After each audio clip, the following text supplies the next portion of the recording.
Greetings to all and welcome to the Seattle Law of One podcast. Today's episode is about seniority of vibration.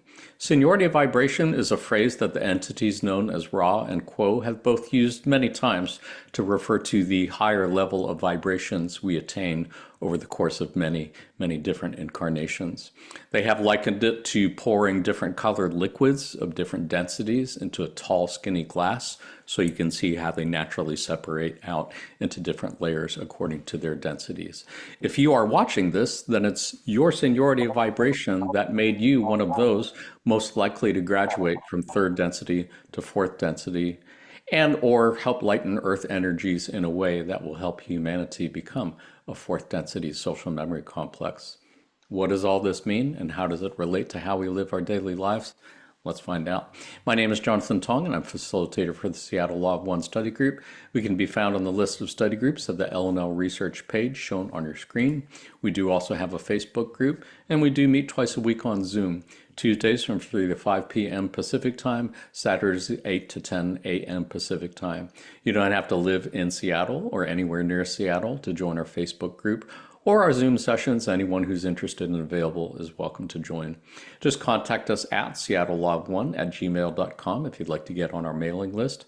We send out emails once a week with the Zoom links and to let you know what we're talking about that week. We do also have a YouTube channel where we keep recordings of previous podcast episodes, as well as Q&A sessions with Jim McCarty, Austin Bridges, Gary Bean, and Trisha Bean from the L&L Research Channeling team. Just go to our YouTube channel and hit the subscribe button if you'd like to get notifications when we upload new videos, and contact us at seattlelaw1@gmail.com if you'd like to sit in on any of our Q&A sessions. As mentioned, today's episode is about seniority of vibration. Let's go ahead and meet our panelists. Panelists, let our viewers know who you are and where you're calling from, starting with Michelle. Hi, everybody. My name is Michelle Blakely, and I'm calling from Oakland, California. So nice to have you back, Michelle. And Morris? Morris Hoagland from Lafayette, Louisiana, and delighted to be joining you. We are so delighted to have you back again. And Diane? Hi, Diane Culhane calling in from Stoughton, Massachusetts. So great to have you on as always. Wanted to remind folks that none of us here are experts on the Law of One, with a possible exception of Mr. Morris Hoagland, who is on the board of L&L Research and has been vice president on the board of L&L Research for 40 plus years. But aside from that, the rest of us are just normal people, just sharing our opinions about spiritual things that seem to be important to us. Anything that any of us say, including Morris, could be wrong, and you're welcome to disagree with anything that any of us say. If you are already familiar with the Law of One and the entities known as Ra and Quo, you might want to skip ahead to the chapter on what is seniority of vibration. Otherwise, for those who are new to the Law of One, you can think of it as a set of spiritual teachings based on the understanding that all is one and that one thing is love. All of the reading passages that we're looking at today came to us through the process of channeling. You can think of channeling as a form of telepathic communication between humans and entities such as angelic beings, extraterrestrial beings, interplanes beings, interplanes beings, spirits of the deceased, higher self, etc. Basically, a channel serves as a mouthpiece for other entities to speak through. And in this case, those entities appear to be of extraterrestrial origin.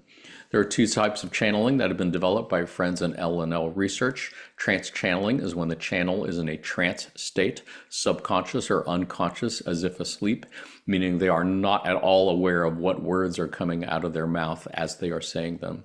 This is how contact was made with the entity known as Ra back in the early 1980s.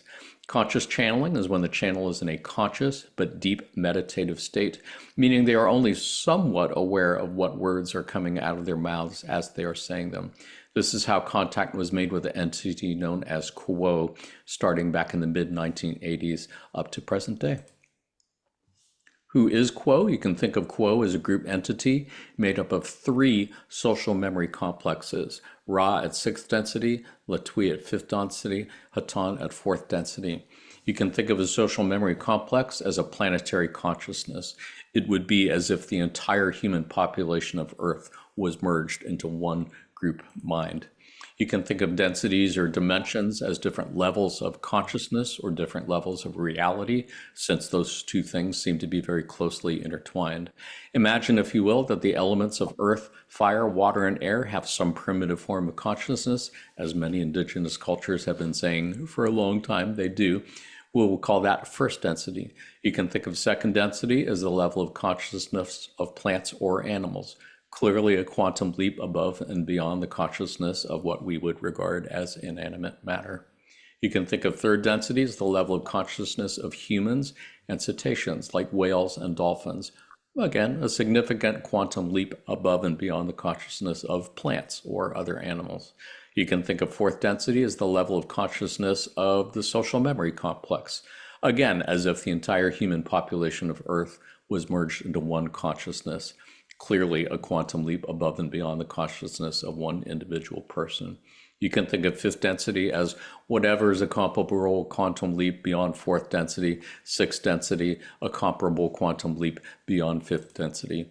It is obviously more complicated than that, but for now, suffice to say, the entity known as Quo appears to be a group entity made up of three planetary consciousnesses: Ra at sixth density, Latui at fifth density, Haton at fourth density. First contact with Quo was made by the LNL research channeling team in 1986, almost 2 years after the end of the Ra contact in 1984. They have been channeled every month since then, up to the present day, by the LNL research channeling team.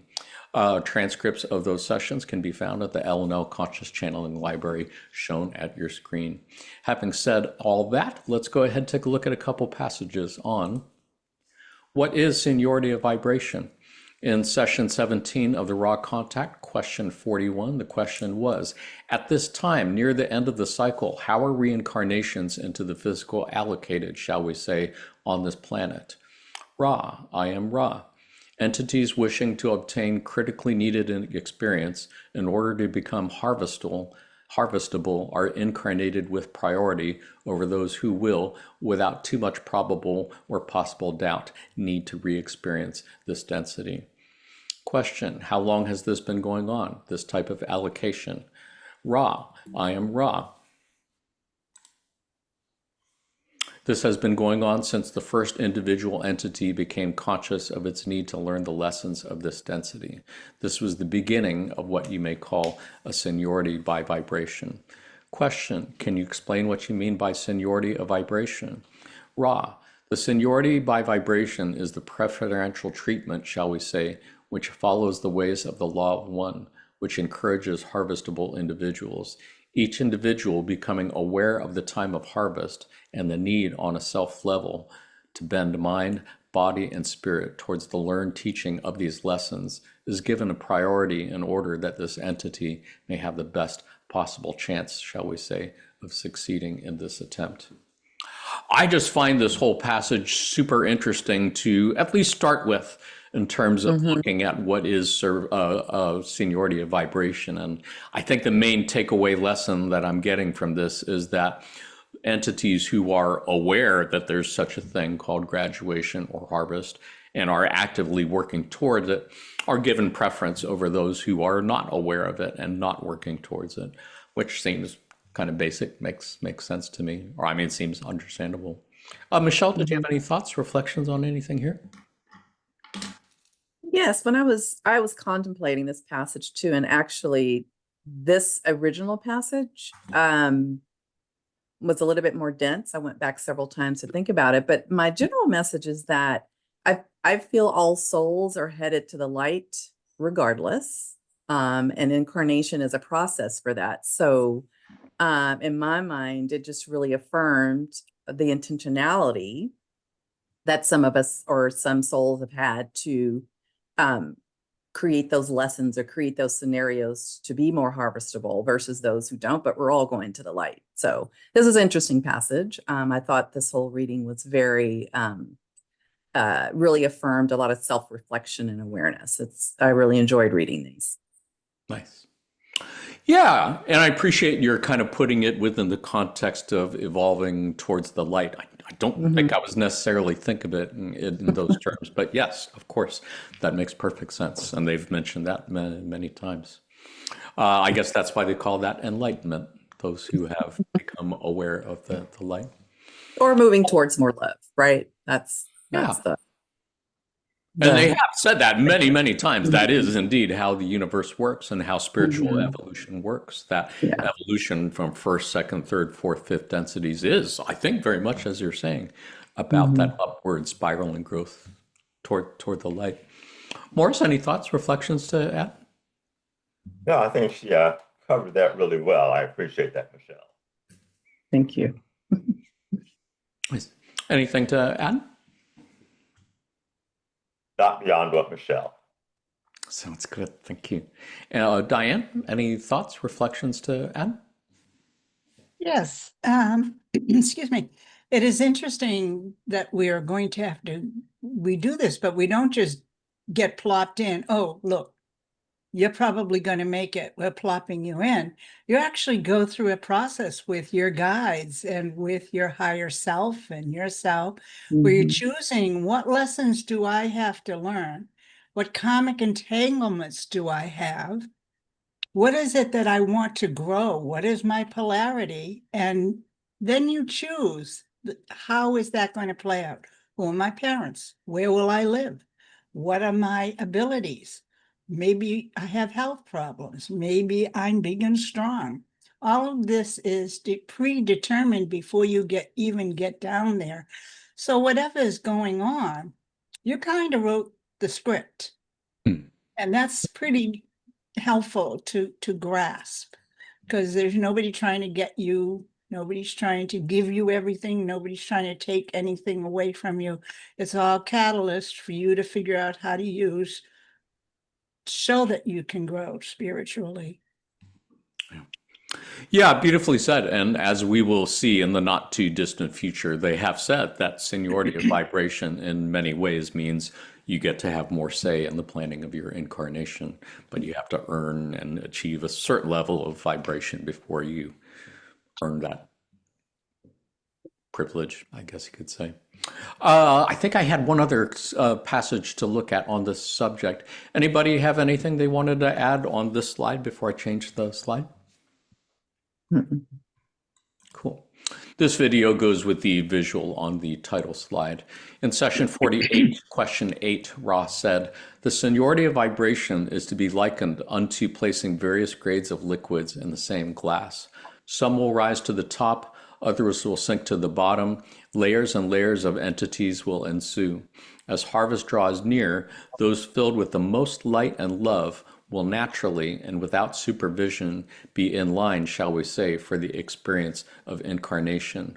When the entity becomes aware in its mind, body, spirit complex totality of the mechanism for spiritual evolution, it itself will arrange and place those lessons and entities necessary for maximum growth and expression of polarity in the incarnative experience before the forgetting process occurs. Such a beautiful passage, and again, you couldn't ask for a better visual of seniority vibration than the glass with different color liquids in it, because they're like literally different densities, and it's a really great corollary. It's a great analogy for the different densities that lay ahead for us in future incarnations. Morris, any thoughts, reflections on anything here? Yes, really. And I do like the visual that you were able to find on that. We're talking with this seniority vibration about people incarnating on the planet that have advanced to a point to where they have a chance to make the graduation, which we'll be talking about some through the course of this podcast. But one point that's important, I want to be sure everyone understands, is seniority of vibration has nothing to do with the value of the soul.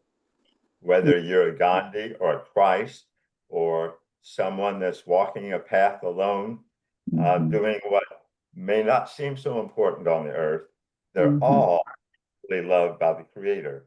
No one is more valuable. While an entity may have achieved a certain level of spiritual seniority, they are not more important than someone who's just embarking on their spiritual path in Mhm. third density. So we are all equally loved by the Creator. Some of us have been fortunate enough to learn lessons efficiently enough to where we can express ourselves to others about some of the exciting things that we're encountering in our lives. But that doesn't make us any better than anyone else. Such an important point to make, and I really appreciate your doing that. I think that is kind of what they have referred to many times as the democracy of spirit. Whereas, as you said, every soul is equal in Creator's eyes. Doesn't matter whether you're president of the United States or some crackhead in an alley in the city, same equal in the eyes of the Creator. Really We are appreciate all that crackhead in one sense or another because we are all reflections of everyone else. Mhm. that Touche. would explain why I love smoking crack so much. I appreciate that. One day I shall kick it, but today is not that day. Yeah. Diane, anything to add to what Morris said? No, just other than maybe that we are looking, before we even come here, we've looked at all our past lives. And we've probably been that crackhead, and we've been Hmm. the president, and we've been the pauper and the slave. So we do look at all of our past incarnations to decide what this incarnation will bring us. Yeah, for sure. And it's a really beautiful, larger context to be able to look at life through rather than the, let's just say, conventional mainstream cultural lens. So much appreciate your sharing that. And if you watching on this video in the near or distant future are in fact a crackhead, just know that your soul is as beautiful and valuable to the Creator as any of us sitting here on YouTube or Zoom. So you are really Yes. and that is not a joke. That is for real. Michelle, anything to add? Yeah, I would just add that one of the beautiful things about Kuo and Law of One is as intense as this third density planet and all the lessons that we all have learned and gone through in many incarnations, I think the message of this social mind complex is just, it fills my heart. It makes it lighter when I reflect and really feel deeply into my purpose and the purpose of others. So I just love this material, and I hope other people enjoy it too and get into it and study it. It's really beautiful. It's a beautiful way to increase your seniority of vibration, which is coincidentally enough, I believe, the next topic that we're going to look at. Anybody have anything to add on this slide, this passage, before we change topics? Cool. Well, then let's go ahead and take a look at a couple passages on increasing your seniority. On February 11th, 1996, the entity known as Kuo said, "The principle of seniority of incarnation by vibration is simply that as an entity takes hold of those gifts, talents, and resources with which it entered the incarnational experience and works to maximize the giving of those gifts through the manner of living the efforts and intentions to serve and to offer the perceived gifts as fully as possible, it creates a rhythm of learning, changing, consolidating, and preparing for learning. This cycle, once perceived by an entity, can be cooperated with by that entity, thereby doubling and redoubling the polarity of the incarnational experience and the efficiency of processing the catalyst received. This process has virtually nothing to do with the earthly values. That is, the lessons given for which the gifts are prepared are lessons in loving, in becoming more able to accept love, in the patience that is love's steely center, and so forth. So one who has gained seniority vibration is one who has taken those gifts that it was given and has attempted wholeheartedly to use them in order to work upon those inner lessons of love, patience, mercy, and compassion. These are the actual riches to be gleaned from the earthly illusion. The purifying of emotion, the cleansing of the processes of perception. These are the work that tends towards seniority of vibration. These gifts may seem to express in many manifestations, many fruits of labor, many accomplishments, yet the actual vibration of the entity experiencing these processes is the thing in question.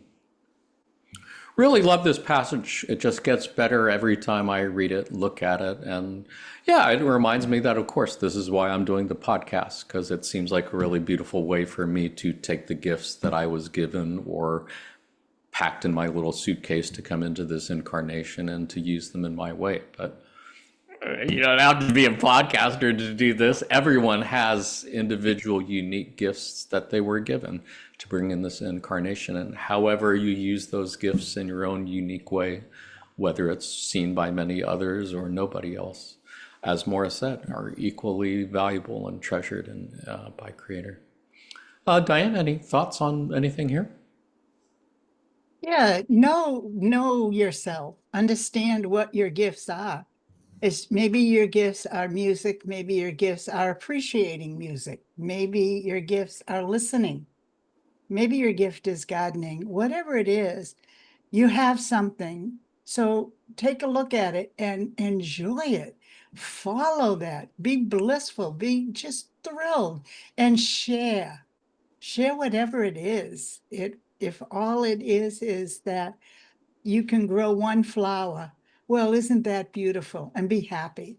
Because just being happy about that one wonderful thing that you've accomplished and you can share, that happiness has a vibration that goes out from you.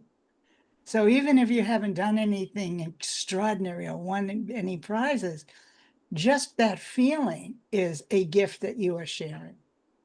So well said. Yeah. Mhm. It's a great reminder that each of us is the hero in our own hero's journey. Each of us is the center of our own world and our own universes. And yes, indeed, each of us can change our world and our universe by doing the things that you described. So much appreciate it. Michelle, anything to add?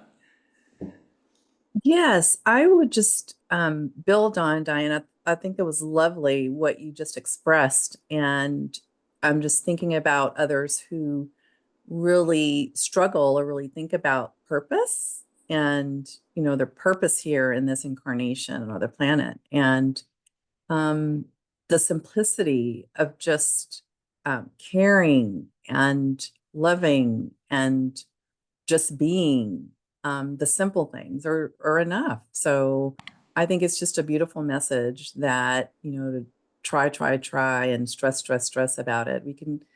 If we can let go of that. And we all have our lessons to learn and our pathways, and it's all different. And as was said earlier, I believe as well that we've been a lot of different things over a lot of incarnations.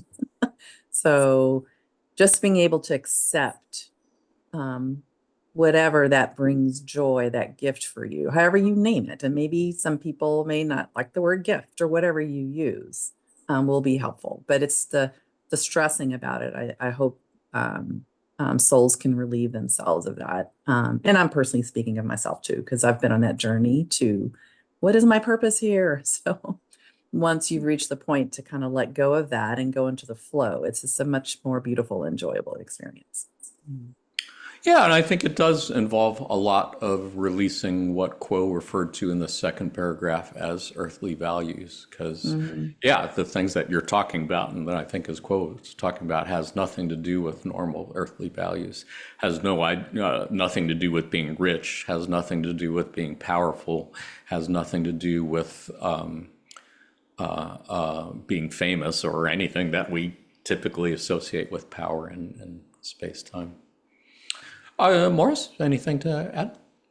Well, building on Diane's comment about living happy, trying to be happy, and Michelle talking about the joy, you might consider trying to live in a sense of gratitude. There are so many blessings in our life that we tend to overlook and take for granted. As we recognize these blessings in lives, have a sense of gratitude about how blessed we truly are, it raises our vibration. And that actually affects the people around us. It's like the bubble in the pond. When we're putting out that gratitude, that feeling of gratitude, we're lifting ourselves. You can't be down and out when you're thinking about the blessings that you're happy about. Okay. So living in gratitude, as often as you can think about the blessings in your life, do raise your vibration. Yes. Gratitude. And that is something that gets mentioned and expressed so many times in different ways in channeling sessions. So appreciate the reminder of that also. Reminds me of that passage where they were talking about the archetypical mind and saying that the service to others entity is not going to have a variant lifestyle, meaning they're still going to experience hardships and things that could easily be interpreted as really bad, negative experiences. But to the one whose heart is pure in gratitude and love, it will all seem like a blessing. And it's one thing to know that, it's another thing to live it, of course. And each of us does that in our own ways. I did have another passage from this session I wanted to look at. Anybody have anything to add on this passage before I change the slides? Just a little daily affirmation for me. My personal daily affirmation is to be grateful to what the angels have given you, because they will give you more for you to be grateful for. Indeed. And I know you have made a regular practice of working with angels, and definitely respect that. Anyone else have anything to add? We did a great podcast episode on angels and archangels, and I believe Diane had some great stories to share of her own experiences, and encourage our viewers to check that out. Love the Otherwise, angels. let's take a look at another passage on increasing your seniority. This is from the same session, February 11th, 1996. This part has been edited for brevity.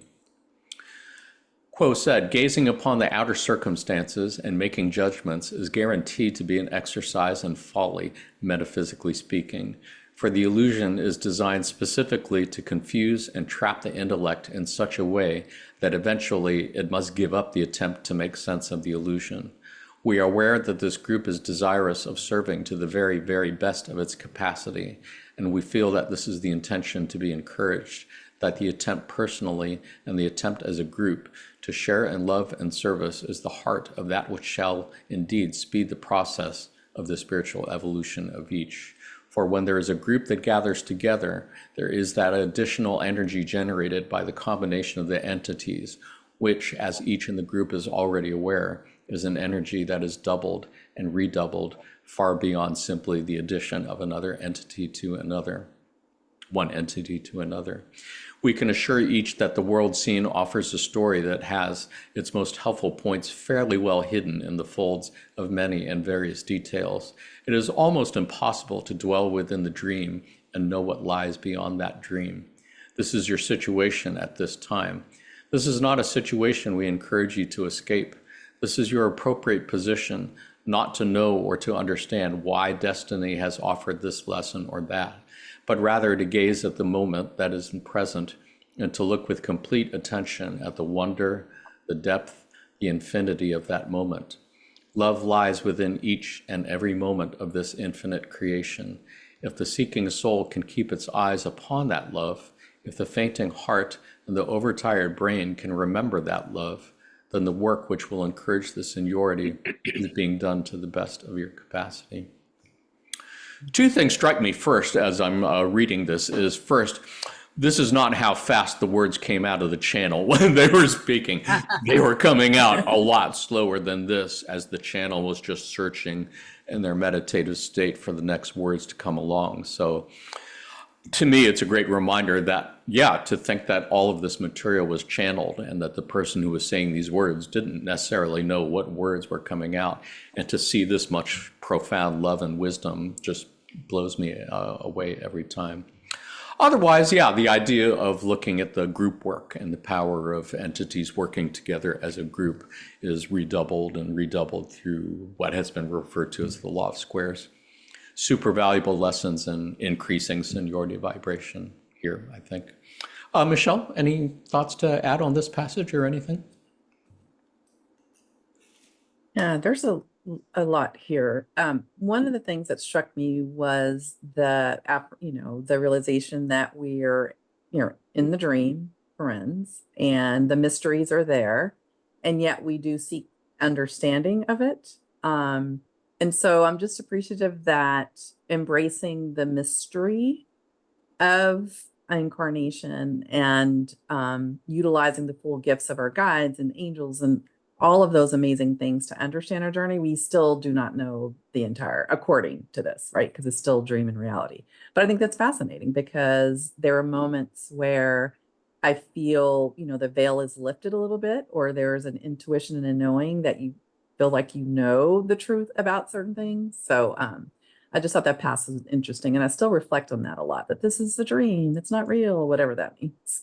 It's just fascinating because, we're seekers and I want to know, and we want to know these things. So Yeah, I appreciate your highlighting that part of the passage because that definitely stuck out in mind to me, where they said is almost impossible to dwell within the dream and know what lies beyond the dream. Because as but you're we think saying, we know. if you can dream and actually know you're dreaming in the dream, that's yeah. super powerful spiritual work there. And that is basically what we're talking about with There's still part of mystery. vibration. Yeah, is knowing, being aware of the illusion that we're in while we're in the illusion. You said it much better than I did, but that's exactly what I was thinking. Yeah. I don't think I said it better than you.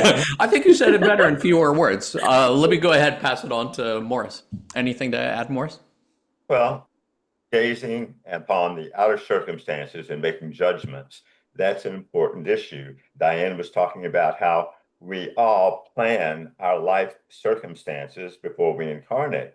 So we look around what we're dealing with, and some of us feel like, gosh, I've got so far to go. You might think of someone that's in the clergy who is dealing with spiritual issues all the time as being so advanced versus the guy who's fixing your air conditioner and dealing with different pressures in his life, and how's he going to pay the rent and take care of his kids who are living with mom who's now divorced from him. And these are different challenges. But that doesn't mean the clergyman is any more spiritually advanced. He's dealing with his own set of challenges that he chose before he incarnated. And the fellow that's fixing your air conditioner has perhaps taken on some more difficult challenges because they planned ahead to need these types of challenges, these events in their life to get them to make that important choice. It's definitely one thing I've appreciated about the Law of One. So many times have they emphasized that each soul is unique, each spiritual journey is unique. And as you're pointing out, just because one's journey isn't like on TV and or well known by many, many others doesn't mean it's any less valuable. They can have equal impact on the world, on the person. Diane, anything to add? Yeah, Michelle, you spoke well about we just don't know. We don't always understand what's going on. And Morris, you spoke well also to that we don't know we don't know ourselves. So how can we be judging what everybody else is going through? We don't know what they are here for. So the only thing that I can add to this is don't get discouraged by the unknowability of these spiritual lessons. They're just catalyst. They're just opportunities for you to do what you came here to do. Your reaction is what matters. That's all. Just how you handle it. Look for the good. There's good in everything. Well said. Look for Yeah. Oh, go ahead. No, Michelle? just look for the good. Go ahead. Yeah, and I think there was one other thing that I think really kind of stood out for me, and that is in the first paragraph where they're saying, when there is the group that gathers together, there is the additional energy generated by the combinations, densities, which in each group is already aware is an energy that is doubled and redoubled. And just wanted to say two things. For one thing, a good reminder for anyone who's not already part of a Law of One study group or community. As they're saying, you can really increase your seniority vibration by learning how to work with others harmoniously in a group. And we'd love to have you check out the Seattle Law of One group if you're interested. But no, there are a lot of study groups out there all over the country, all over the world. Every group is different. Find the one that you vibe with. Go to the LNL Research website, click on Connect and Study Groups. Otherwise, I did also want to say that just because you are not physically part of our gatherings or you're not part of our Zoom gatherings, doesn't mean that you cannot be part of this group. As they're saying, suggesting in this passage and in another one that we're looking at, if you vibe with what this group is doing through the podcast, you are automatically part of this group in time, space. Doesn't matter whether you're here or online or in the past, present, or future. That energetic connection permeates all of those things. Anybody else have anything they wanted to add before we change topics? Sounds good. Well, let's take a look at a passage on planning or incarnation. On March 24th, 1991, Quo said, "It is important to note that the Creator allows an entity before incarnation who has gained the right to choose incarnational patterns to choose as many lessons to learn and services to offer as it wishes. Some entities have a beautiful simplicity about them and are happy with an humble life, a simple witness, an ever-prevailing spirit of love and peace. You will find these saints in menial jobs, in high-born houses, and in all places in between. What marks them is their peace of mind and their lack of ambition. They have desired only to witness to the Creator through the normal practices of living, raising children, having relationships, and treasuring them in the moving to a peaceful incarnational death and every expectation of eternal life." I think I actually cut that part of one of our previous passages, but I think they did say something to the effect that people who have remembered many incarnations are coming back as wanderers often fall into the trap of overloading their course schedule or overloading their plate, as it were, and take on like so many challenges and catalysts in their incarnational plan that it's really hard to like do what they really came here to do. And it's what I love about this passage. They're sitting here suggesting that, sometimes those who have the greatest influence on the planet is just some random person you've never heard of and will never hear of. They're just doing their thing as suggested in the second paragraph, and it's making all the difference in the world. Morris, anything to add? Anything on this passage? Well, a key point here is we choose these lessons to learn to be of service. So we are choosing the catalyst that we bring into our lives. Now, what's catalyst? When we're dealing with challenges, just imagine being annoyed or something keeps happening to you that just seems to be screwing up your life and it kind of makes you angry and frustrated. That is an opportunity to take a step back into your seat of consciousness and observe how you're reacting. Diane was saying earlier, what's most important is how we react to the events in our life, the catalysts in our life. And when we recognize that we're feeling some stress, that's the time to take a step back and observe ourselves as almost the spirit behind the person that is going through this experience and determine, is this how I want to respond?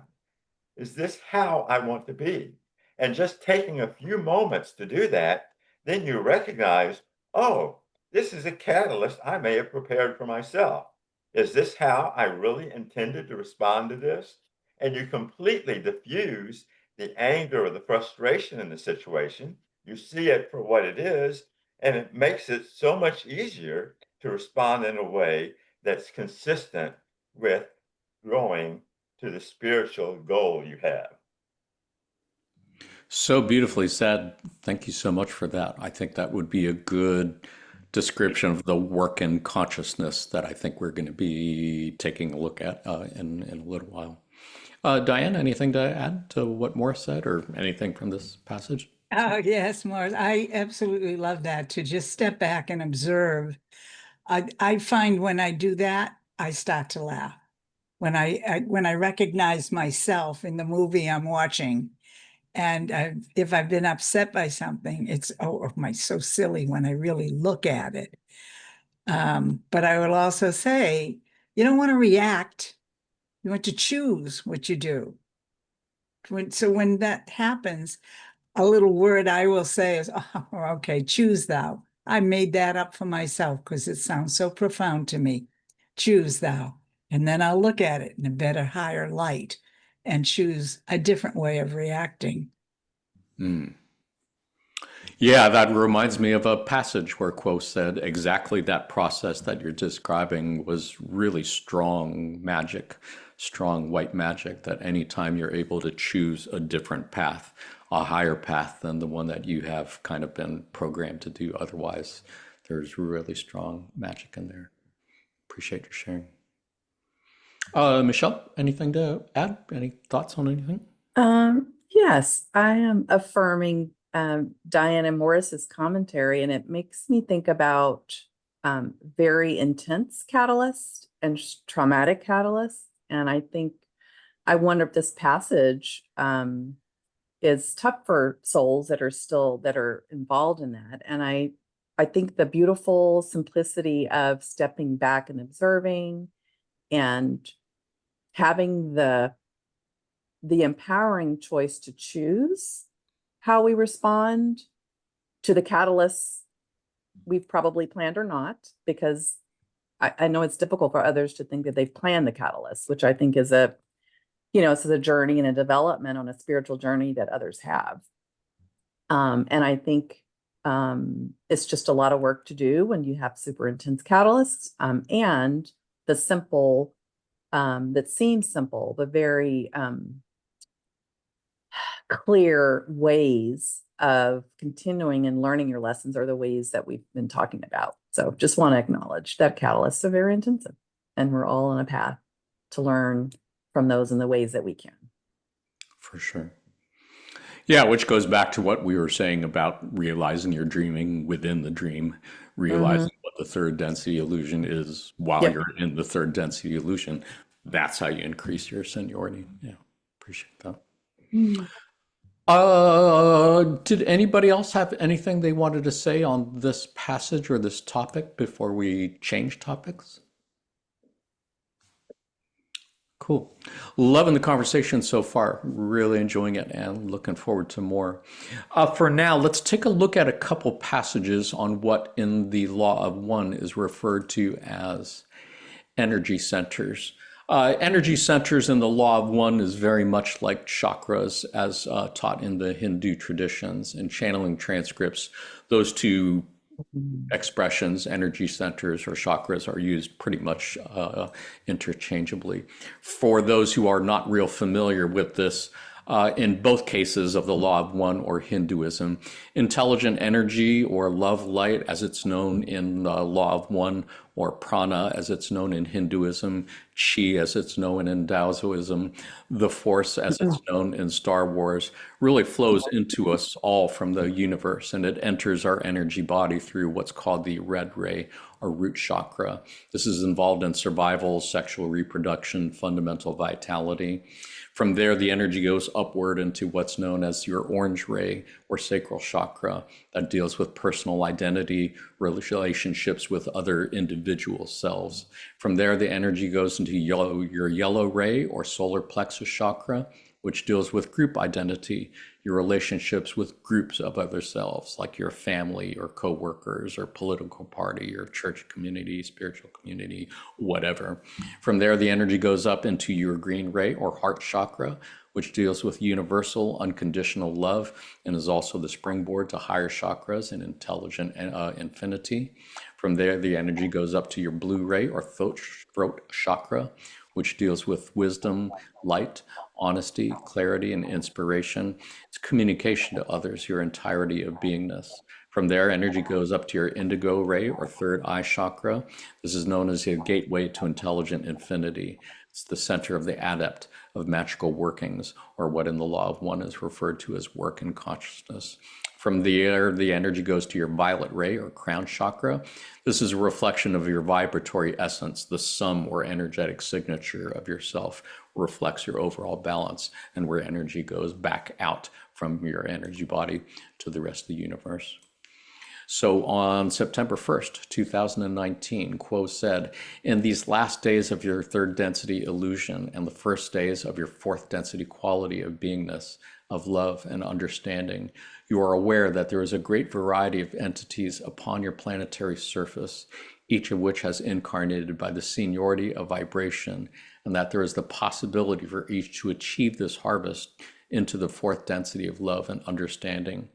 These entities are in search of that which you have tasted, perhaps briefly, perhaps fully, and that is the opening of the heart chakra, the unconditional love given freely to all things and all energies about one.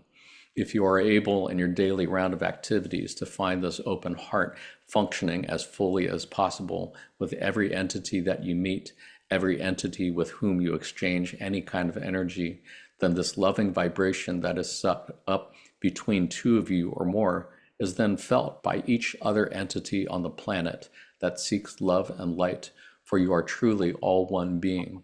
All entities upon the planet, whether positively, negatively, or neutrally polarized, would feel this love if all were conscious seekers of truth. However, because most are not conscious seekers of truth, this love vibration then goes into the subconscious mind of the being to be used as it is possible when this entity is able to realize in any degree the conscious nature of its purpose for being on the earth at this time.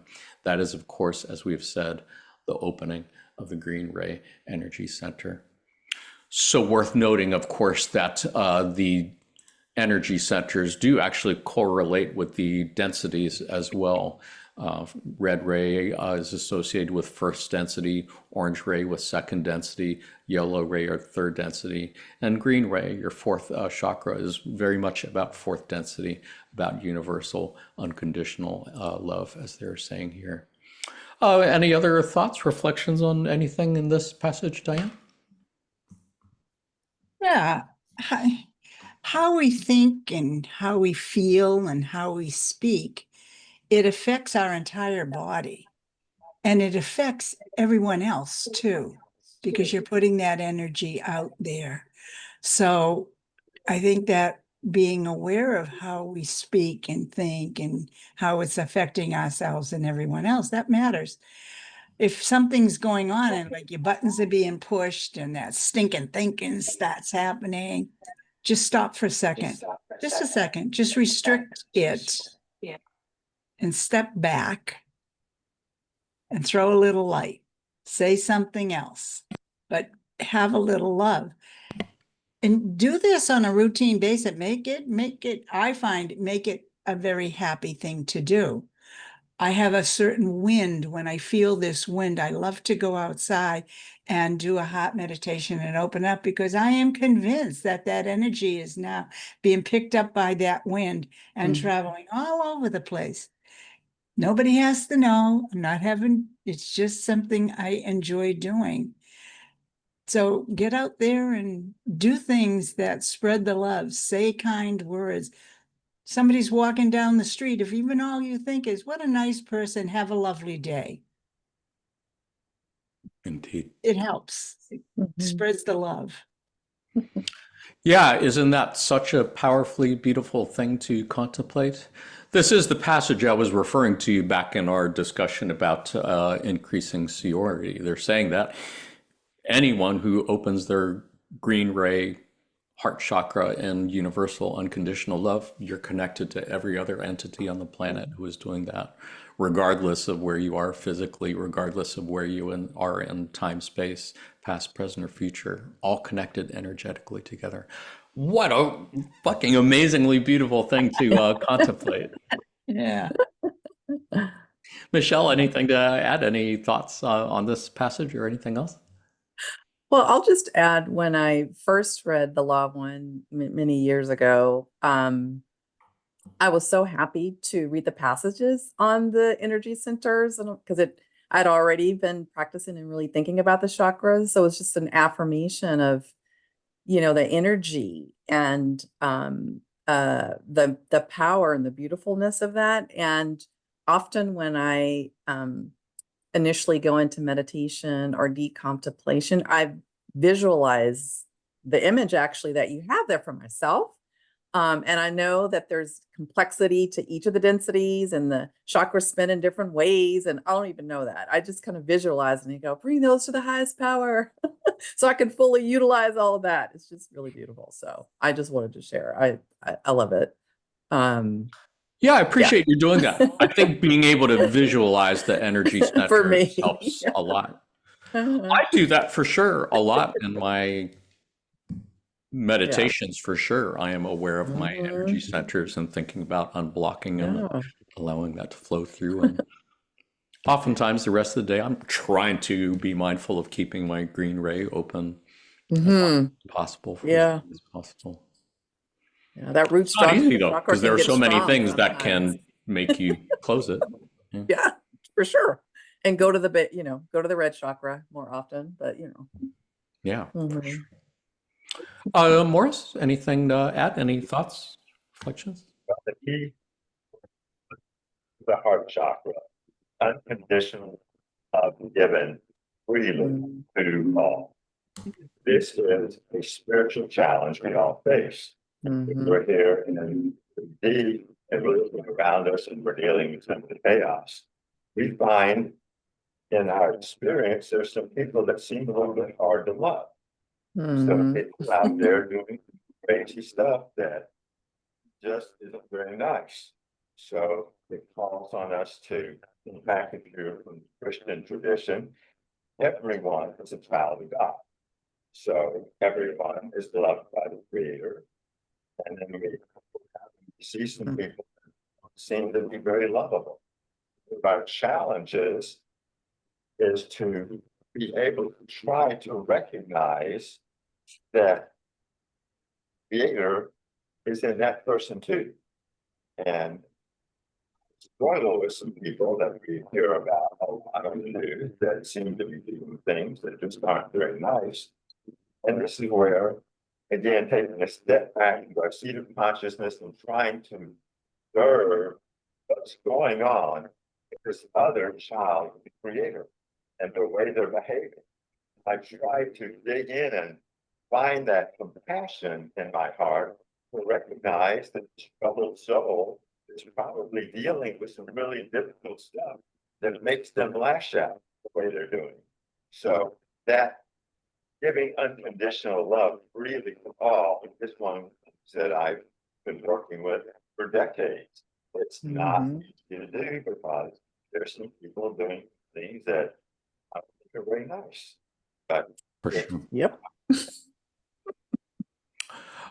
To our viewers who are wondering if the audio seems a little scrambled, I did want to acknowledge, Morris, that your audio is on my end was kind of going in and out. I was catching most of what you said, but it was kind of like breaking up a lot. So I don't know if there's something about your Wi-Fi connection or microphone want to double check on, but no, viewer, you are not imagining that. But I did get the gist of pretty much all you were saying, Morris. I think that came across loud and clear, and definitely wanted to agree completely with that. As has been said, I mean, it's easy to love the people that you already like. The challenge that we're here to do is to learn how to love the people we fucking hate or find the most annoying. And that is, without a doubt, how you increase your seniority of vibration and your likelihood of graduating from third to fourth density. It Yep, is as Morris unconditional said, love for all, that is the work. for sure. There's a lot that presents itself on this planet in third density, which is why souls apparently jump in line to come here. I want to come here to learn fast because there's a lot of intensity. So yeah, that's the work. sure. Love unconditionally. For sure, well said. I think I had another passage on this subject on energy centers. Anybody have anything else they wanted to say on this passage before I change slides? Cool. This is from November 23rd, 1996, and Quo said, "Each of you within this circle has by seniority of vibration earned the opportunity to incarnate at this time. Each of you has two main goals. You wished to move through the intense incarnative experience, repeating for yourself your lesson of loving, which you felt could use more polarity. And you wished, for you too, our brothers and sisters of sorrow, to lighten the planetary consciousness of this sphere you call Earth. Your instrument is yourself. Learning to play this instrument involves doing those practices, those scales, if you will, which enable you to develop a sweet melody as you live your life. If you can see the flute or recorder or any reed instrument, perhaps you can see your energy centers as those buttons which you press to make your melody. Thusly, you wish in each case to clarify the energy that is there, to make it more itself, to make each energy true, not another's truth, not a teacher's truth, but your unique note of sound. For example, let us take the note of any ray, say the yellow ray. Your hope is not to make brighter or larger that energy, but rather to find the truth, the balance that does exist. Once all the energies are played upon consciously, they begin to adjust and balance themselves. I love the musical instrument Yes. analogy here, and I would go maybe one step beyond what they were saying literally and suggest that I think you could visualize each energy center as a different musical instrument that's playing its own version of a song of love. And what they're suggesting is here is not necessarily make each energy center brighter or stronger, but learn how to blend all those instruments together so they can play a song together harmoniously. Beautiful visual for sure. Michelle, any thoughts, reflections on anything here? Sure, I'm agreeing. It's just beautiful, the musical note and the balancing of all of the energy centers, right? I think, as you mentioned and said before, that's our journey and our lesson. It's all important, and the vibrations of each are unique to each person and each interaction and each experience. And it's just beautiful, just as rich and contemplative as music can be and complex, it's the same analogy, or simple and beautiful. Yeah. I just love the description that Quo and Radu, when they go into descriptions, it's just really beautiful, especially Quo. Yeah. For sure. Yeah. Mhm. I think the phrase tone poem is something they have used before to express how Mm. your whole energy body together is like a song, as he suggested. And it might be a light song or it might be a dark song. Some people's Mhm. songs are like death metal, heavy music. And guess what?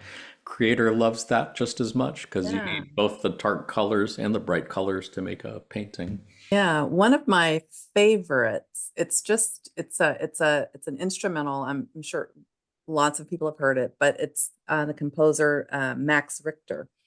And he has this composition called On the Nature of Daylight. And it's been in a couple of movies and a couple of things because it's just a beautiful, rich piece of music. But it's interesting when people comment on it. There are some that says this stirs my soul and brings joy. And then there are others in the end, it's like it stirs my soul, it makes me dark and sad. So it's just really interesting about the uniqueness of how we experience what really affects our heart and our souls. So I just think this is a beautiful analogy with music. Mhm. Oh, thank you. Love the Mhm. recommendation. Can I you say love, the name of the yes, song and the artist again? Maybe we On the can put Nature of in Daylight. on the nature. Max Richter. Yes, it's my favorite. I go to when I'm like, I play that song and I'm like, whoa, really deep. I love music for sure. I think there's a real strong connection between music and energy centers for sure. Morris, anything to add? Using the analogy of we're all instruments, we are basically part of a great orchestra, making a wonderful sound, ideally. We would all like to be contributing to our orchestra the best we can. We're expressing anger, intolerance, impatience. We're putting out a discordant sound. We're not able to participate and contribute to the wonderful melody, symphony the orchestra is creating. We're actually detracting from that. We need to learn to recognize that we're having those feelings because that's the energy we're putting out into the world. And we're not contributing to that joyful melody that we came here to participate in. So it's really a matter of us catching ourselves, recognizing when we're getting into that mental state that's not apparent with the rest of the orchestra we want to participate in. Well said. Morris, I believe your audio was going in and out again. So again, I think we were able to pick up the meaning of everything you were saying altogether. But yes, you were on video. Yes, the audio was messed up on that. Yeah. Apparently, Uh, I'm internet speed. I'm not seeing a problem on my end, but thank you for alerting me. Yeah, no worries. We'll make it work. We're just glad you're here. And yes, we're still getting your messages across, I believe. Diane, anything to add? Yeah. Learn how to play your instrument. You are your instrument. And Awesome. you're working with 5 senses. So pay attention to them. Be consciously aware. You're a mind, body, spirit complex. Be consciously aware of what that mind, body, spirit complex is experiencing and how it's reacting. Your emotions to something, your thoughts, what am I thinking about? That's going to affect everything. And the physical sensations that we have. Physical sensations are rampant in our conversations. I got a gut instinct. My sixth sense. I have a hinky feeling. Oh, that's a fluffiness, you know? Did you just say hinky? Yeah. Feeling. I got a hinky I thought that was a feeling. Chicago thing. Aren't you in Massachusetts? Oh, yeah. Yeah, Is I'm not hinky a going thing in there. I got a Massachusetts? hinky feeling about that building. I'm not going in there. There's people crazy in there. But I my first heard the word spirit- hinky in the Fugitive movie with Harrison Ford, I believe. That was great. Oh. I'm sorry. I'm sorry to interrupt. That was just so funny. I felt like I Yeah. had to share that. Yeah. No, just to be consciously aware of your mind, what you think, your emotions, how you feel, and your physical body. What is it telling you? It's all part of your instrument. For sure. For Oh. sure. And a big part of what we're going to look at next, I think. Did anybody have anything they wanted to add on this passage before we change topics? No, I'm just going to be thinking about what me as my instrument is. I love that, Diane. If I had to choose one, but maybe I would choose several. I'm like, what would be interesting to think about? Yeah. You can be an orchestra. Exactly. I love string, the cello and all that. So yeah. Yeah. Saxophone would be all right too. There's been at least a couple of times when Quo said that words to the effect that they can see our energy bodies and our energy Oh, signatures. sure.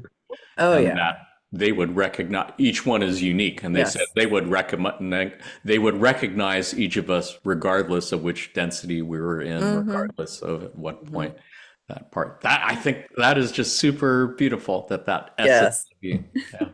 Yeah. Shivers, I'm telling you. Why don't we go ahead and take a look at a passage on something that we have mentioned more than a couple of times already now, and that is work in consciousness. On October 17th, 1999, Quo said, "Those of you who experience incarnation in third density at this time are experienced souls. This is due to the fact that through what this instrument would call the time of harvest, there's a tremendous opportunity for relatively rapid soul growth. And this has meant that there are far more entities wishing to take incarnation upon your earth plane than there are opportunities for these souls to come into physical vehicles. And so those who have incarnated into your plane of existence at this particular time for this particular planet are those with a seniority of vibration. This means that each of you is already capable of doing relatively, shall we say, advanced, for want of a better word, work in consciousness. Each of you has many assets and resources in place. Among these resources are meditation, and each of you has personal practices, the reading, the contemplation, the solitary walking, the discussion with companions, the work in healing, the work with various structures of thought, which provide ways of thinking about the issues that matter to you. All of these are valuable. Yet another beautiful passage with so many Beautiful. different layers to look into. I know what they said at the end of the first paragraph really resonated with me. They said there are far more entities wishing to take incarnation upon your earth plane, then there are opportunities for these souls to come into physical vehicles. It reminds me of something that was a big recurring point in The Only Planet of Choice, with his collection of channeling transcripts from what is called the Council of Nine, Council of Saturn, by the Phyllis Schlemmer, channeling them in coordination with Andrea Puharich. They said many times about Earth that there was a bottleneck of souls, because so many souls who incarnated on planet Earth, because it's such a beautiful planet, they just fell in love with it and they couldn't leave it. And that results in what you see, where there's many more souls wanting to incarnate than there are bodies to hold them. So I just find that a fascinating part of this picture. Do you have any other thoughts, Morse, on anything in this passage? This one, I'll pass on to the next person. That's good. Diane? Oh, I'm sorry. Were you speaking, Morse? No. Diane, anything to add? Yeah, there's no one perfect way to work in consciousness. So whatever resonates for you, to go for that walk, to meditate, to just love, whatever resonates with you, that's the way for you to go. Set your intentions and do what feels right. I do think it's very valuable or helpful to, when you start your day on a positive note, maybe have an affirmation that you might say, or at least open the window and go outside, take a deep breath and smile. Yeah. Use your body. Yeah. Whatever works, whatever resonates with you is the right way. And it sounds so simple to just find that love, find that open heart, and make that work in your own way. But it's unique for every person, and it's different for every person. Yeah. Michelle, anything to add? Sure. This passage was interesting. I really enjoy that it mentions that the work we do on the planet is advanced consciousness. I've been in other circles and talked to others who say Earth, density, it's more like remedial school, or it's a learning, but actually it's pretty advanced. Of all the the intentionality of the veil, and choosing to forget and choosing to throw them back into that and forget our true incarnative purpose. It is more advanced. So I am really affirming that this is an advanced planet. It may be base in terms of the negative energy that one might describe to things that happen here it's horrible. There are horrible things that happen here. And the work that we need to do is advanced. We all have to, as Diane said, do it in the ways that works best for us. It's all unique. And there's a learning curve, and there's a continuum, and there's a multitude of ways. But for me, I'm framing this as an advanced place. This is not a remedial place. So I'm affirming that. Yeah. I think, like everything else in what we call reality, there's many different ways to look at it. And I think both of things are true. I think in many ways, Earth is indeed a reform school planet for all the souls from planets that blew themselves up. Right. But on the other hand, it does give entities who are aware of this great opportunities for advanced work. Because if you can still look at all of those really hard to love entities and still love them, and bless still their have hearts. your heart open, yeah, that's advanced work in consciousness. Yep.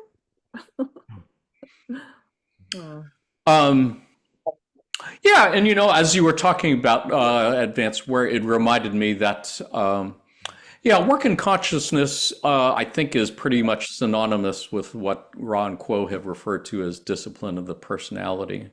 And Jim affirmed that, as far as he can tell, those two things mean more or less the same thing. And for folks who are not familiar with discipline of the personality, Ra said that there are three parts to it: knowing yourself, accepting yourself, and becoming the creator. So they're saying that everyone who is incarnated on this planet has the ability to become the creator, the one infinite creator. And well, we are the creator. Yeah. And so we think the dream, the mystery. Yes. Right. Right. And how you do that, that's the magic. That's Uh, where all the fun stuff happens. Yeah. Anybody else have any other thoughts on this passage before we look at another topic? Last one, I think. One further thought then on working consciousness. Is it coming through a little better now, Jonathan? It's still a little bit iffy, but we're getting it, most of it.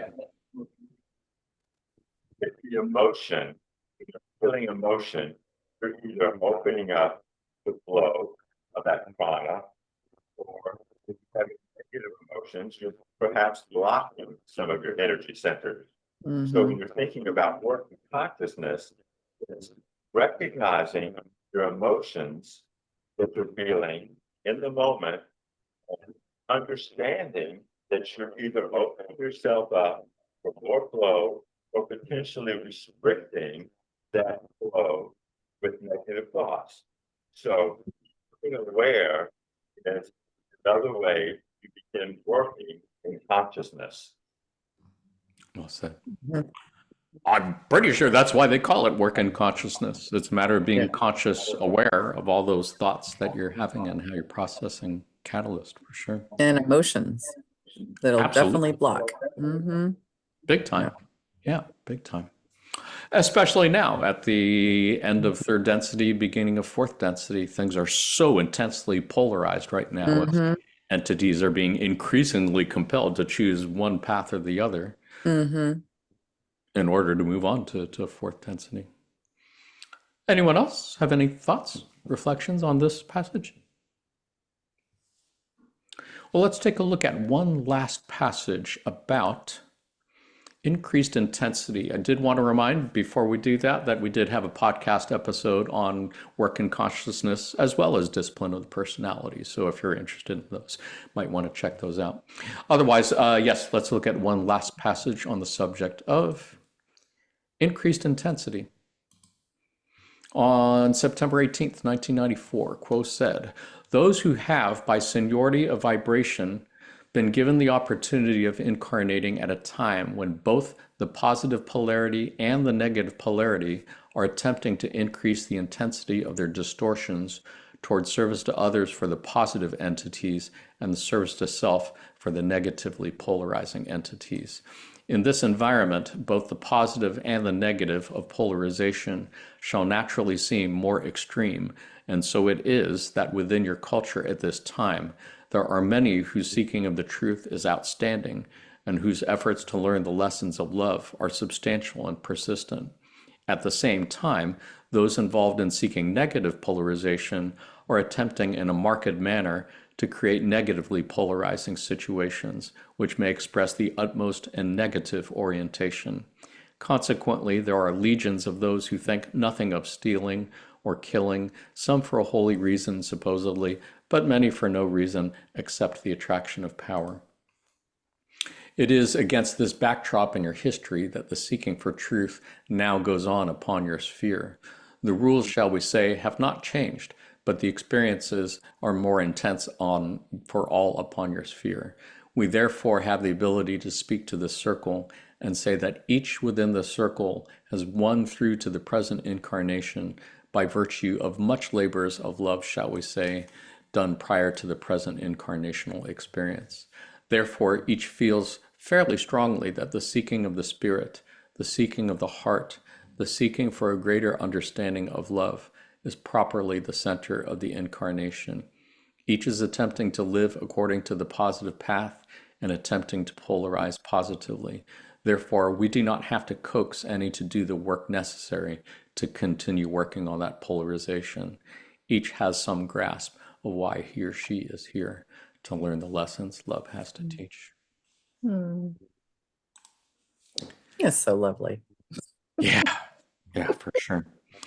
Uh, um, yeah, and I love the reminder here that, yeah, polarization is only going to increase. And I know there's been discussions that have come up in our groups about whether Earth is currently fourth density positive or not. And there seem to be more than a few people who feel that Earth is currently fourth density positive. But I think I'm going to have to disagree with that. I think if it was fourth density positive, we wouldn't still be having this tug of war between those who are trying to polarize on the negative path and those on the positive path.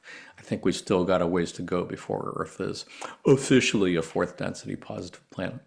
Diane, any thoughts on this? Anything from this passage? I think Earth is fourth density positive, but that does not mean that all who are incarnating are fully fourth density positive. We're incarnating to get there. And we need the negative polarity to push. Some of the things that we also need to do is know how to handle that. It's all going to happen. Set your boundaries. Know that you can, I love you, but I'm not going to allow you to do that to me. I love you because you are another me, Mhm. but that doesn't mean I'm going to enable you. It does not mean I'm going to allow you to walk over me. Maybe I'll have to just walk away from you while you're doing that, because I'm not Mhm. going to judge you on that. That's your thing to do.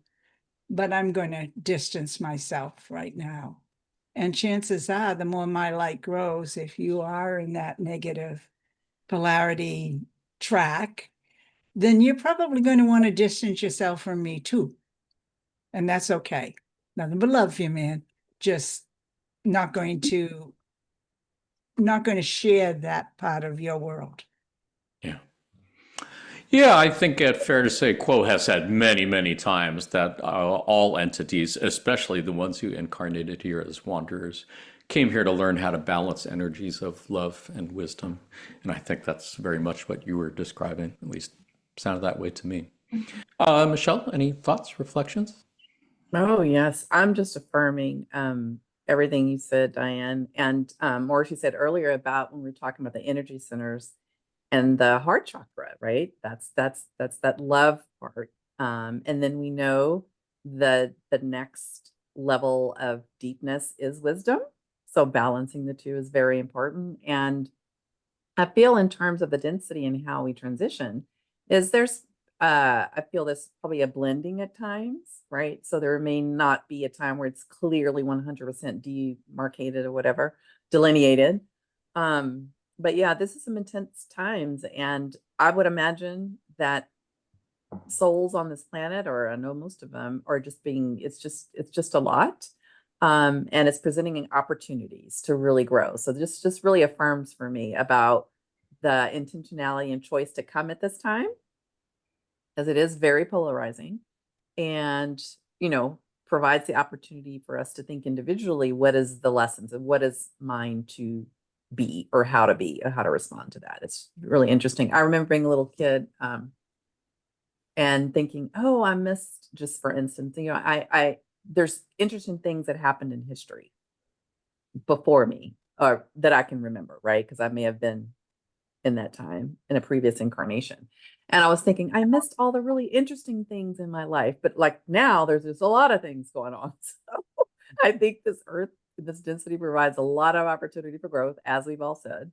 And yeah, the heart chakra and the green, and balancing that with wisdom is really important. So yeah, I just love this passage. Say The what you sentiment will about density, it's not boring. it It's is definitely not exciting, boring. for sure. Yeah, and I think it's easy for people to get gaslit into thinking that things that we're seeing are just normal and it's always been that way. No, it most definitely has not been. And Earth definitely, you're not imagining it. I think Earth to me feels very apocalyptic. It feels very Mhm. much like the end of the world, because it is. It's Yeah. literally the end of third density world and literally the beginning of fourth density. And there's some beautiful things that are happening, right? And so Absolutely. depending on where we place our energy or get our information or choose to be with, you may not see that, right? Because you're inundated with a lot of the negativity. I think there are beautiful, positive things that are happening on this earth. Yes. along with You the, can look at Earth from a distance and see the interplay between positive and negative energies. I think we might actually agree. It's pretty cool. It's pretty beautiful. Not at ground level. At ground level, it sucks. But from a distance, it's probably a beautiful thing. And yeah. There are service to self entities whose idea of victory is Armageddon. If they can't win, if they can't make Earth a fourth density positive planet, then their version of winning is blowing it up. So it doesn't become fourth density positive. They have done that many, many times before. And again, like everything else, if you're aware of it and you're aware that, oh, okay, they're just doing their thing and we're doing ours. Okay, how it goes. Oh, anybody else have any other thoughts on this before we wrap things up?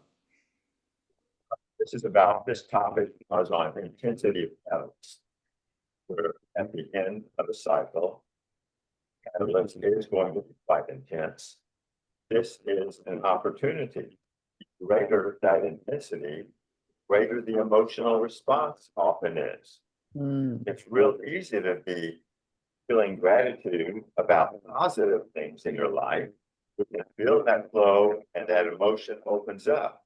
But it's that opportunity to work with that negative catalyst that we have. If we can be thankful for that opportunity, recognize that negative emotion, take a step back, understand why we're having that degree of emotional response. That's when we have the greatest opportunity to work in consciousness, recognize what the catalyst we brought to ourselves doing, and be thankful even for the negative things, because those are the opportunities to grow. For It's sure. real easy when the positive stuff is happening. And negative, intense stuff, that is a gift we give ourselves and our plan, because that negative opportunity, if we recognize it as a gift, is not so tough. For sure. Yeah, I'm sure that is what they meant by work in consciousness, and that is, in fact, a great way to increase your seniority of vibration, for sure. All right, anybody else have anything to add? Any thoughts, reflections? Nice. Well, let's take a look at where do we go from here? What are some good takeaway lessons we might get from our discussion today? I might suggest 4 this time. 1, if you didn't know this, seniority of vibration, you can think of it as a higher level of vibration of seniority that you get from many incarnations. And that seniority of vibration also means having more to say in planning your incarnations, because regardless of whether you graduate to 4th density or not, this is not your last incarnation. You have many more to go on 4th, 5th, and 6th density as well. And then having more seniority of vibration means having more say in planning it, which for some people that's good. And that, yes, if you can remember that activating, balancing your chakras or energy centers, especially your heart chakra and green ray, that is a really great way to focus on growing this incarnation. And that, yes, increased intensity that you experience in daily life means great opportunities to increase your seniority vibration. Any other takeaway lessons you want to add of your own, Michelle? Any last thoughts, reflections on the subject? Ooh, you are not alone. I am not alone. I'm telling myself that. So we're very much a community and connected to all. So it's kind of, it's helpful to know that there are others on this planet. We're all on this path. So yeah, we're not alone, even though we may feel like it sometimes. It is so easy to feel alone. Again, a great reminder, if you don't have anybody you can talk to about this stuff, find a Law of One study group and join if you can. Morris, anything to add? Takeaway lessons?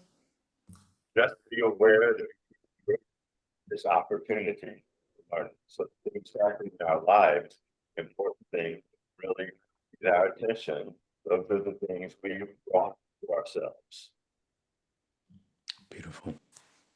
Well said. Diane, anything to add?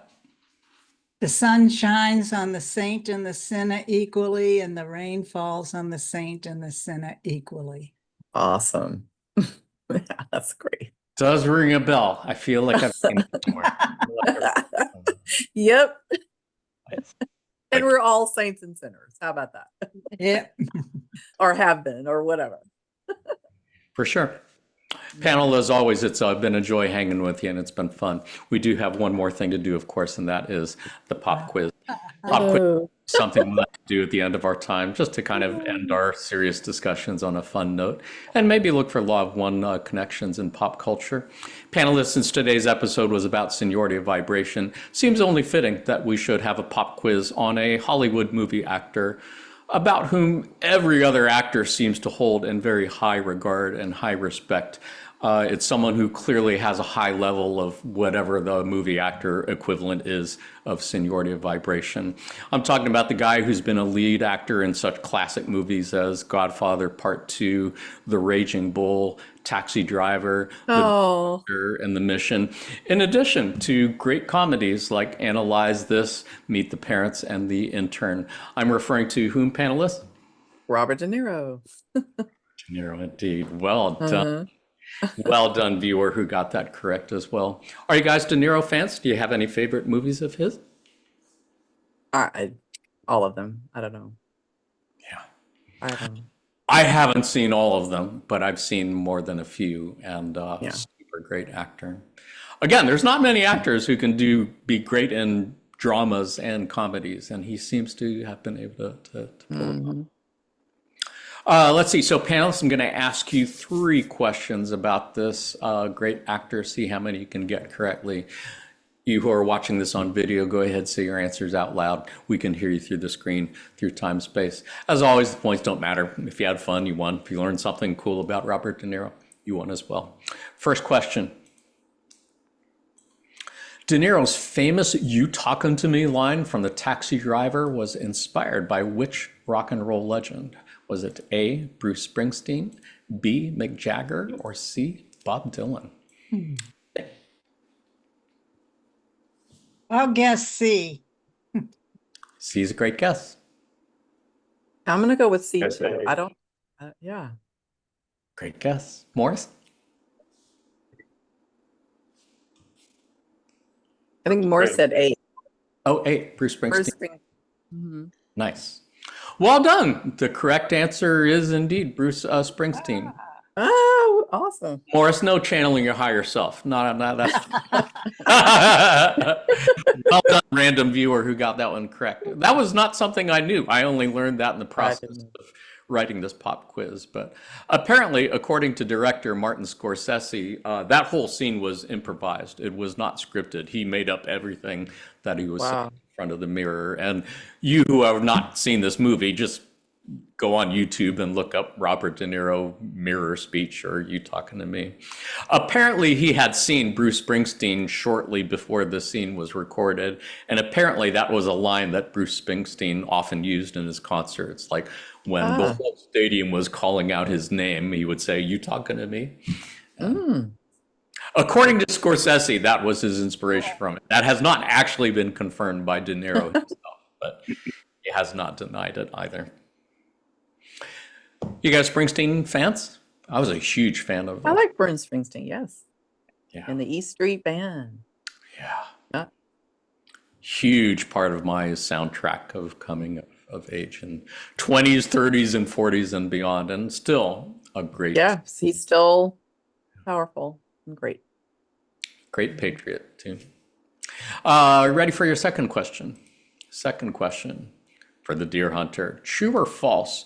De Niro requested that the pistols used in his Russian roulette scene of The Deer Hunter have an actual live round.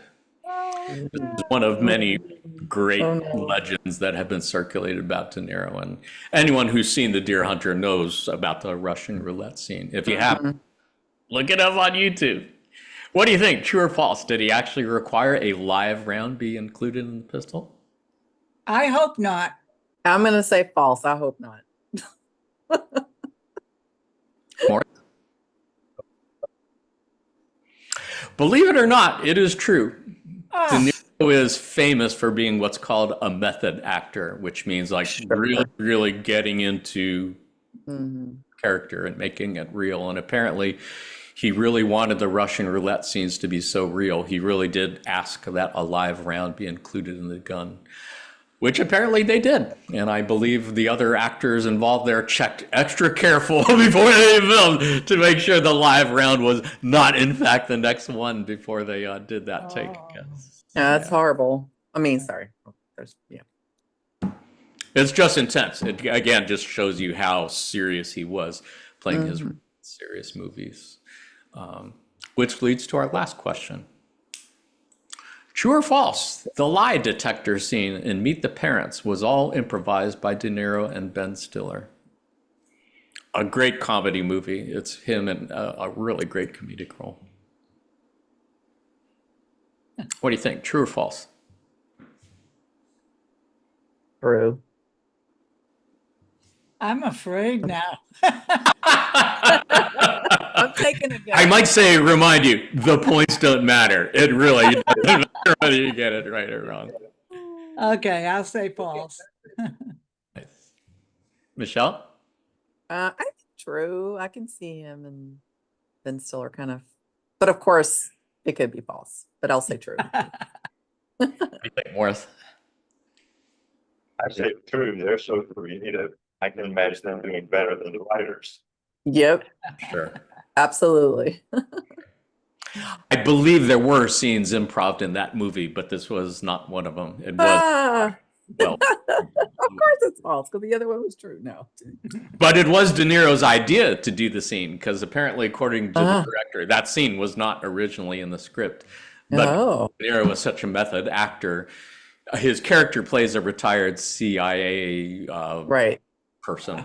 So he was researching it and he learned about polygraph tests and he kind of floated the idea by the director over dinner or something. And when the director heard it, said, yeah, we got to do this in the movie, and wrote that in. Again, it's a really great scene in the movie. So good. So good. Panelists, as always, it's been super fun hanging with you. Appreciate all you have done and continue to do in service to others. To all our friends at L&L Research, thank you for all you've done and continue to do in service to others. To you who are watching this on video at some time in the near or distant future, thank you for all you've done, continue to do in service to others. We are sending you our love light and we are receiving yours. Until next time, Adonai, Take care. namaste. Say goodbye, panels. I don't know. Bye. Must stay all.